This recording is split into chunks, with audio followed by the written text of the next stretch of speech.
생각을 바꾸면 수익이 보인다. 역발상 투자의 문현진 멘토입니다. 자, 오늘도 많은 종목들이 급등하고요, 많은 종목들이 급락하고 있는데, 이런 상황 속에서 역시나 상한가에 들어간 모습들, 상한가에 들어간 종목들 체크해보면은 우리가 가야 할 길이 보이겠죠.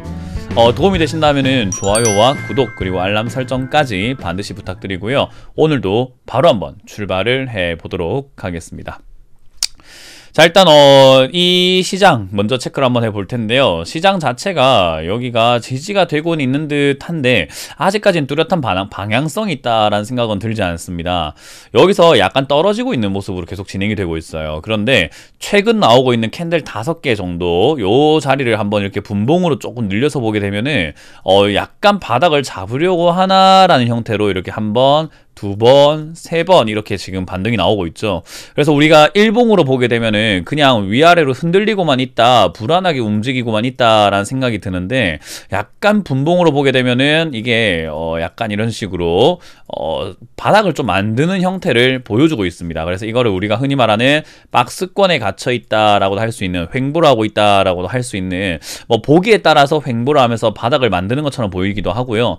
또 보기에 따라서는 야, 이거 지금 여기가 지지가 되는 거 맞을까? 아직은 애매하다라고 보는 시각이 공존하는 것 같아요. 이제 그러다 보니까 매수세가 확 들어오기도 했다가 매도세가 확 나오기도 했다가 사는 사람과 파는 사람이 약간 힘겨루기가 치열하다라고 보여지네요. 그래서 이 자리는 지금 이제 주식시장을 어떻게 바라보고 있느냐에 따라 가지고 뭐 다르게 볼 것 같아요. 저 같은 경우는 아직까지 고점 라인이고 고점을 만들고 있는 상태이기 때문에 아직도 이거는 뭐 매수를 해야 되는 타이밍은 아닙니다라고 보는 관점이죠. 근데 어떻게 보면 긍정론자, 우리가 흔히 말하는 낙관론자 입장에서는 지금 더 가기 위해서 여기서 버티고 있는 거니까 사야 합니다라고 볼 수도 있을 것 같아요. 근데 그게 어느 게 맞을지는 아직 몰라요. 저도 제가 맞을 거다, 100% 맞다라고 생각하지는 않아요. 그냥 이 시장은 위험이 있기 때문에 위험 관리를 하자라는 거지, 여기서 무조건 떨어집니다 이런 느낌은 아니라는 거죠. 그래서 여기서 밀린다라고 했을 때 역시 리스크 관리한 사람들이 유리하기 때문에 물론 올라가게 됐을 때는 리스크 관리 안 한 사람들이 조금 더 극단적인 수익을 낼 수도 있는 뭐 그런 가능성이 있겠죠. 무조건 뭐 올라간다고 해서 수익 나는 건 아니지만 뭐 종목을 잘 잡아놨다라고 한다면은 역시나 올라갈 때 이득을 취할 수 있을 거란 말이에요. 그런 걸 따져봤을 때 저는 리스크 관리를 한번 해보자, 그리고 내려가는 동안에 지금 최근 2월부터 해서 3월까지 저는 수익을 굉장히 많이 냈어요. 저희 회원들은 내려가는 동안에도 올라갈 종목을 잡아놨기 때문이죠. 그래서 지금도 그런 종목을 잡아놔가지고 오늘도 빨간불을 켜고 있는 종목들이 꽤나 많이 있는데요. 뭐 역시 상관없는 것 같아요, 지수는. 그래서 여기서 지수가 중요한 것이 아니라 종목, 내가 포트폴리오를 어떻게 구성했느냐가 더 중요하기 때문에 역시 상한가에 들어간 종목을 보면서 우리가 올라갈 기업들을 미리 잡아놓는 게 중요하다. 그래서 지수는 일단 여기 3000포인트를 지지받는 것을 보여주고 있기 때문에요. 뭐 내일까지, 모레까지, 목금 동안에 뭐 큰 변화가 있을 것 같지는 않아요. 그래서 다음 주에 어떤 변화가 생길지, 그리고 사실 3월 지나고 난 다음에 4, 5, 6월이 또 어떻게 보면은 고비가 될 수 있는 달이거든요. 그래서 여러 가지 고비가 남아 있으니까 너무 안심하고 바닥이다, 지금 추가 매수해야 된다, 신규 매수해야 된다라는 관점보다는 아직까지는 좀 조심스럽게 투자하셔도 괜찮다라는 이야기를 해드리고 싶어요. 오늘만 날은 아니잖아요. 그래서 그런 걸 좀 기억하시고 투자하시는 게 어떨까 생각이 들고요. 오늘 급등하고 있는 종목들을 보니까 지금 상한가에는 두 종목이 들어가 있네요. 이스타코부터 해서 선익 시스템, 그리고 상한가 근접 종목으로 YJN 게임즈부터 해서 밑으로 인터엠까지 있는데 눈에 띄는 게는 저는 이제 제로투세븐이 눈에 좀 띕니다. 여러분들은 제로투세븐을 아시는 분도 있고 모르시는 분들도 있을 것 같은데, 요 기업은 저출산 관련주예요. 이게 유아동 용품 이런 거 만드는 회사이기 때문에 저출산 관련주다 보니까 이런 쪽이 움직인다고 저출산 관련주 분명 움직일 거라고 생각을 하고는 있지만 벌써 움직이네, 뭐 그런 생각이 드네요. 그래서 저출산 관련주 미리 잡아 놓는다라고 한다면은 나쁘지 않을 것 같다라는 조언을 드릴 수 있을 것 같아요. 상한가 이탈 종목이 9종목이나 됩니다. 정말로 급등락 변동이 심하다 생각이 들기 때문에 역시나 지금 시장은 올라올 때 수익을 빨리 챙겨버리는 게 나은 거지, 더 가져갈까? 더 가는 거 아니야? 라는 생각을 하다간 이렇게 한여름밤에 꿈처럼 사라져 버리는, 신기루처럼 사라져 버리는 수익이 돼버릴 수 있으니까요. 그 점 좀 체크하시면 좋을 것 같아요. 자, 그리고 10% 이하로 빠지는 종목들도 상당히 많은데 동전주 역시 안 하는 게 좋죠. CKH, 크루셜텍, 동전주들 역시 좋아 보이지 않고요. 그리고 역시 테마로 올라왔던 뭐 저런 박셀바이오 같은 종목들, 요런 종목들도 괜히 이렇게 반등 나왔다고 기대를 걸고 추가하면서 괜히 했다가는 큰일 날 수 있습니다. 큐뱅컴퍼니 이런 것들도 역시 바닥이라고 해서 무조건 잡으시면 안 된다라는 거. 바닥주도 실적을 보고 잡아야 여러분들께 좀 유리해질 수 있는 거지, 이렇게 실적이 안 좋은 바닥주를 잡아놓게 되면은 이거는 바닥에 있는 이유가 좋은데 바닥에 있는 게 아니라 나쁘니까 바닥에 있는 거예요. 그래서 이 차이를 좀 깨달아야 됩니다. 나쁘니까 바닥에 있는 종목과 좋은데 바닥에 있는 종목을 구별할 줄 알아야 돼요. 그런 게 옥석가리기라고 보시면 될 것 같아요. 그래서 많은 투자자분들께서 제 방송을 보시고 바닥주가 좋구나 라고 생각하시는 분들이 많은데, 바닥이라고 좋은 게 아니라, 주가가 무조건 싸다고 좋은 게 아니라 싼 게 비지떡일 수 있으니 앞으로 좋아질 수 있는 기업을 우리가 발굴해내는 것이, 그게 우리의 투자의 목표라고 보시면 좋을 것 같아요. 자, 그럼 오늘 급등하고 있는 이 스타코어부터 한번 볼 텐데요. 이 스타코어는 이제 동전주가 지폐로 바뀌고 있는 과정이죠.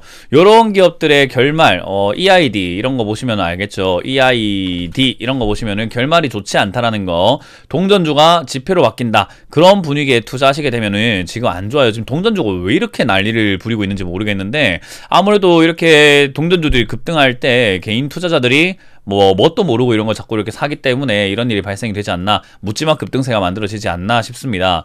이런 거는 아무래도 이제 우리 흔히 말하는 뭐 카톡 리딩방이라던가 무료 카톡방 이런 데서 추천을 좀 많이 합니다. 그래서 그렇기 때문에 아무것도 모르고 거기에 들어가 있는 분들은 막 추천하니까 사는 분도 있고요. 안 사고 있는데 이렇게 급등하고 올라가면서 매수세가 몰려가지고 급등하니까는 진작 살 거라고 추격 매수 붙으시는 분들도 많아요. 그래서 카톡 리딩방에 피해가 많다라고 하잖아요. 저는 이런 종목들이 그런 피해의 주범이라고 생각을 하거든요. 그래서 이런 동전주라던가 품절주 이런 거는 안 하는 게 정답입니다. 하지 마세요. 그래서 이런 종목은 지금 말하는 도중에도 상한가 막 풀리고 내려가고 있잖아요. 이런 거 잘못 풀리면은 고점에서 크게 다칠 수 있기 때문에 조심해야 된다. 뭐 오늘 아침만 하더라도, 어제 아침 하더라도 이거 뭐 급등했다 바로 빠졌네요. 그죠? 그래서 그런 부분들을 명심하시고 이런 종목은 잡지 않는 것이 더 내 계좌에 이득이 될 수 있다라는 거 보시면 되겠습니다. 자, 그리고 선익시스템입니다. 선익시스템이라고 하는 기업이 급등했네요. 메타버스 관련주라고 합니다. 메타버스 산업이 급성장할 것이다 라는 그런 기대감들이 나오고 있는 것 같아요. 이 메타버스가 뭡니까? 우리 유니버스라고 하면 우주라고 하잖아요. 우주. 그죠? 유니버스. 그래서 벌스 유니버스 할 때 그 벌스라고 하는 게 뭐 세계관을 이렇게 가지고 있나 봐요. 그래서 우리가 유니버스 이러면은 우주라고 하는데, 그게 이제 조금 더 올라가게 되고 차원이 넘어가게 되면은 다차원 우주라고 해서 멀티버스 이런 식으로 이야기를 해요. 근데 그게 이제 메타버스라는 이야기를 나오게 되는데, 이게 이제 현실 세계와 우리가 흔히 말하는 가상 세계를 합친 합성어라고 합니다. 유니버스라고 하는 우주이면서 현실을 뜻하는 유니버스와 메타, 가상현실을 의미하는 이 메타를 합쳐서 메타버스라고 하는 이야기로 나온 것 같아요. 근데 메타버스 산업이라고 한다면 역시나 가상, 우리 옛날 VR, AR 생각하시면 될 것 같아요. 가상현실 시스템 이런 것들. 그래서 VR 이런 것들. 그런 쪽이 성장할 것이다 라는 기대감 때문에 우리 한빛소프트부터 해가지고 선익 시스템 이런 것들까지 급등하고 올라오는 것 같습니다. 그럼 이제 이 기업이 그런 산업에 수혜를 받을 수 있고 거기에서 영향을 받아서 실적이 좋아질 수 있다라고 기대를 한다면은 실제로 실적이 좋아지고 있는지를 확인해 봐야 되는데, 오히려 실적이 줄고 있네요. 1200억 매출을 찍었던 회사가 600억밖에 찍지를 못하고 있어요. 규모도 줄어버렸고 영업이익도 140억 내다가 37억으로 줄어들어 버린 기업이에요. 근데 그 기업이 이렇게 기대감만으로 올라오고 있다는 것은 역시 가격만 비싸지고 있다라고 생각할 수 있겠죠. 그래서 그런 기대감이 생기는 건 좋아요. 우리가 가상현실, 증강현실 다 필요한 산업이고 앞으로 발전할 산업인 건 다 아는데 과연 이렇게 비싸게 사야 할까에 대한 문제가 남아있겠죠. 그래서 여기서 힌트를 얻은 거예요. VR, AR 관련주도 올라갈 수 있구나. 그렇다고 한다면은 얘들은 아니더라도 VR, AR 관련주를 조금 잡아놓을 수 있지 않을까. 얘가 굳이 얘를 꼭 잡을 이유는 없고 VR, AR 그쪽으로 해서 내가 미리미리 잡아놓는다고 한다면 나쁘지 않겠다. 예를 든다면 한국, 큐빅 이런 것도 VR, AR의 뭐 선두주자가 될 수 있겠죠.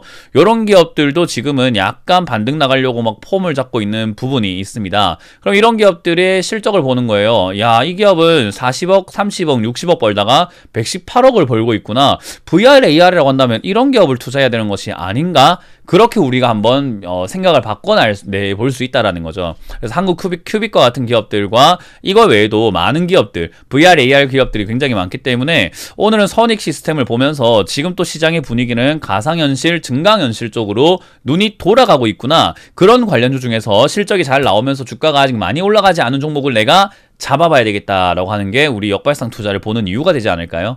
그래서 지금은 선익 시스템이라고 하는 기업을 보면서 힌트를 얻었으니까 VR, AR, 메타버스라고 하는 그런 관련주 우리가 좀 체크 한번 해보면 좋지 않을까 싶습니다. 뭐 그 외에도 많은 종목들이 급등을 하고 있습니다. 컨텐츠 관련주 쇼박스부터 해서 게임 관련주 M게임, 뭐 그리고 한빛소프트 등등등, 그리고 우리 식품 관련주기도 하고 식량 관련주인 팜스토리까지 상당히 많은 기업들이 급등을 하고 있는 부분인 것 같아요. 역시나 뭐 무조건 시장이 안 좋다고 해가지고 뭐 매매를 안 해야 된다라는 건 아니니까요. 그 부분을 여러분들 잘 생각해 보시면서 오늘도 힌트 얻었죠. 메타버스 관련주를 집중 한번 해보자 라는 거 얻었으니까 그런 관련주 쪽으로 여러분들 관심 가져서 포트폴리오를 잘 조절해 보시길 바라겠습니다. 자, 이렇게 오늘 마무리 지어보도록 하고요. 지금까지 문현진의 역발상 투자였습니다. 고맙습니다.